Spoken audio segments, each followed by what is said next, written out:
নদীর নোংরা জলে হারাচ্ছে জীবিকা। সুন্দরবনে মিন বাগদা সংকট। সুন্দরবন সংলগ্ন এলাকায় জীবিকার অন্যতম ভরসা ছিল মিন বাগদার সংগ্রহ। হারোয়া, মিনাখা, সন্দেশখালী সহ বিস্তীর্ণ অঞ্চলে বহু মানুষ, বিশেষ করে গৃহবধূরাও প্রতিদিন নদী ও খাড়িতে নেমে মিন বাগদা ধরে সংসার চালাত।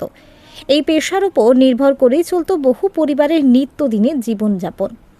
কিন্তু সাম্প্রতিক সময়ে সেই চিত্র বদলে যাচ্ছে। স্থানীয়দের অভিযোগ, সুন্দরবন সংলগ্ন নদীগুলিতে দূষণের মাত্রা বেড়ে যাওয়ায় মারাত্মকভাবে কমে গেছে মিন বাগদার উৎপাদন।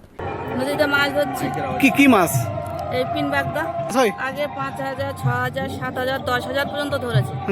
এখন ওই রাত্রে এসেছিলাম 500 হয়েছে, আর এখন দিনের বেলা দেখি কত কি হয়।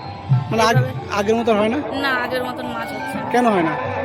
এই ড্যাম্পের জল ছাড়ছে, তার জন্য হচ্ছে। জল নোংরা হচ্ছে, দূষিত জল, তার জন্য মাছ মরে যাচ্ছে। হ্যাঁ, সমস্যা তো হচ্ছে। এছাড়া তোর কোনো কাজ নেই? না, এছাড়া আমাদের কোনো কাজ নেই।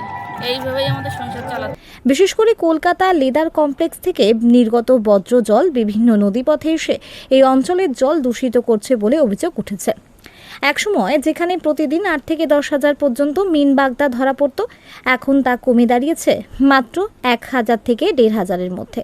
ফলে আয়ের পথ কার্যত সংকুচিত হয়ে পড়েছে। দিন দিন বাড়ছে আর্থিক অনিশ্চয়তা, চাপে পড়ছেন এই পেশার সঙ্গে যুক্ত মানুষজন।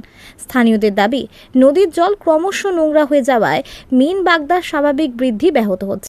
না, আগের মতো হয় না, আগের মতো আর হয় না। কেন? এই ডিবিসির জল ছাড়ার কারণে, ড্যাম্পের যেসব জল নোংরা জলের আসার কারণে এইসব জলের জন্য মাছ কমে গেছে আগে থেকে। আমাদের জালে মোটামুটি 3-4 হাজার 5 হাজার করে বাগদা হতো পার ডে। মিন? হ্যাঁ, মিন 5,000, 6,000, 10,000 পর্যন্ত হয়েছে। এখন সেটা কমে এখন সারাদিনে 1,000। এত কম? এত কম। এর কারণটা কি? এর কারণে ড্যাম্পের জল ছাড়ার কারণে। তাহলে এখন সমস্যা এই আমাদের এই করেই তো সংসার চলে, এর উপরেই আমাদের ডিপেন্ড করতে হয় সবকিছু। এর প্রভাব সরাসরি পড়ছে জীবিকার উপর।